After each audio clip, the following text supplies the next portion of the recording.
right arm on the table.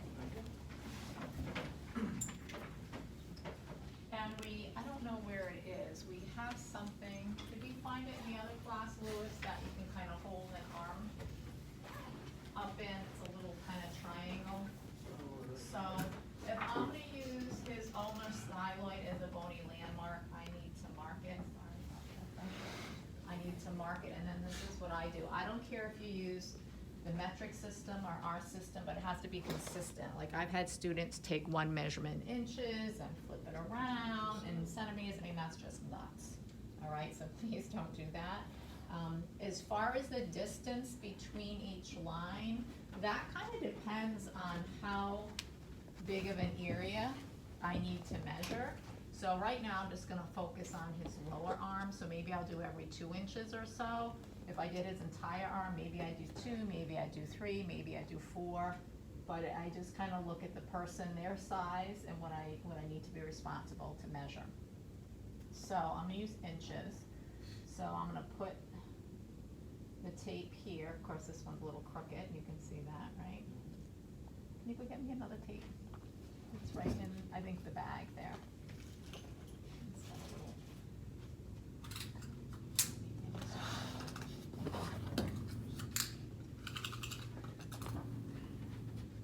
I'm gonna put this on the line. Whoops. And can you hold this up here for me? Just gonna pull it. Just give me a little bit. I gotcha. Okay, all right. So now I think it's easier if you hold it in place. Now I'm gonna do 2, 4, I'm just gonna do 1 more. I only need to see 3 measurements and 6. There's less error involved if I do it that way as opposed to if I do this and mark that and then pick up the tape and do another 2 inches and pick up the tape. You guys understand that, right? So that's an easy way to do it. And then for the measurements, I usually don't like, so I'm gonna have you hold your arm like that. That's why I usually have a little, do you know what I'm talking about? You rest your arm there, you rest your ankle. Yep. Because I don't like to measure with the muscle smashed onto the table or if it's your calf smashed. So I like the arm or leg to be free. And I know he can hold that up. The other thing about the measurements is it's up to you, either measure above the line, meaning the bottom of the tape measure goes above the line, or below the line, meaning the top of the tape measure goes below. And you can't squeeze it too tight, right? You have to try to use the same amount of pressure. Some of the tapes have those little weights you can throw over the edge. So, and I just want to make sure if you can read the tape measure. So you have to realize that inches has 16 spaces, right? Centimeters, there are 10. So you need to think about that when you take the measurements, because students get confused if they haven't done math for a while. They get confused as far as how to read that. So again, I'm looking to see if you can take 3 measurements. The leg, what I would do is I would start at the ankle, because that's an easy bony landmark at the malleoli. And probably because it's a bigger extremity, probably more than 2 inches. I'd say maybe 3 or 4 inches, and do, at least 3 measurements. And so when you've got the measurements written down and you think you understand what you're doing, call Louis or I over, and then we'll check your measurements to make sure if you're accurate. Once both of you are accurate, then you go on to the blood pressure. And for the blood pressures, I don't know if any of you had problems when we did this a few weeks ago. But ask them what their blood pressure is. You guys should know how to take blood pressure now and see if you can get a reading. Once you get a reading, you think you're accurate, then you need to call Louis or I over. We'll listen with a double stethoscope while you record the blood pressure. Just make sure the cuff is the right size for the person. Everyone knows how to check that, right? Through the Velcro, and there's a line on the cuff. So if it's borderline and you think you're not getting a right measurement, either try to go a little bit bigger cuff or a little bit smaller cuff. So that's our goal for today, is to get that down. The other class, we only had about 10 minutes left, and so we didn't get any farther than that. And then my goal is for tomorrow to go through, I'll do 2 demos of the intermittent compression.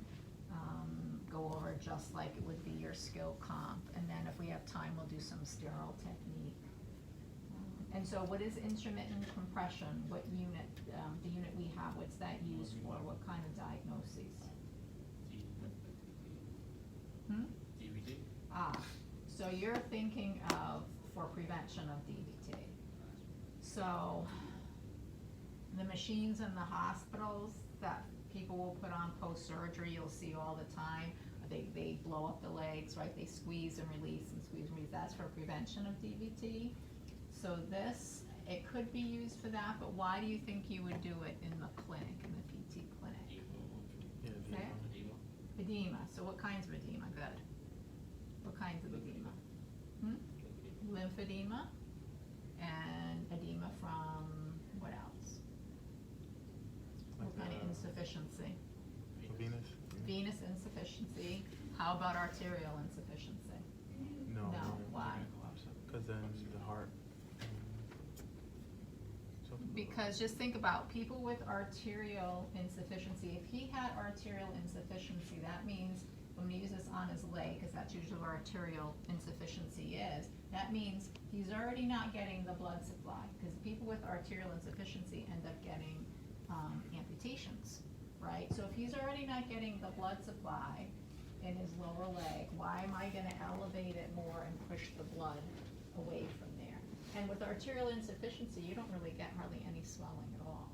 So again, this machine is for venous insufficiency, lymphatic insufficiency or problems. You can use it with venous stasis ulcers because that's because of venous insufficiency.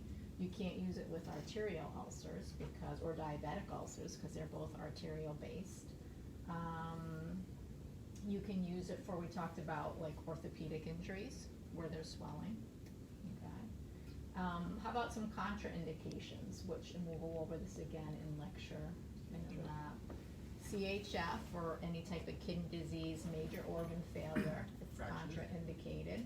Fractures that aren't healed, absolutely. If there's a fracture here on his forearm and it's unstable, I don't want to start pumping up here, right? Because that could create some instability. Good. What else? Arterial insufficiency.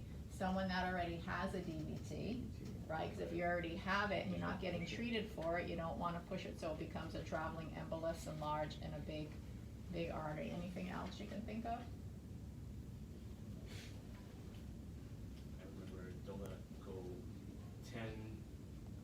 Right, we're gonna talk about, yes, we're gonna talk about, we're gonna set pressures tomorrow. We're gonna stay within usually 10 millimeters under of that pressure. We don't wanna go over a certain pressure.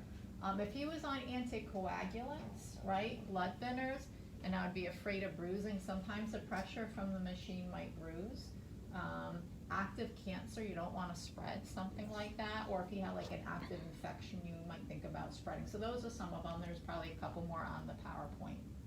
So again, try to connect with a partner that you can use for this skill comp. One of you take the arm, one of you take the leg. And let's start with the girth measurements. When you got it down, record it and call Lewis or I over, and we'll make sure you understand how to read it. Oh, there he goes. He brought this blue thing here. Oh. That might help with some of you. I don't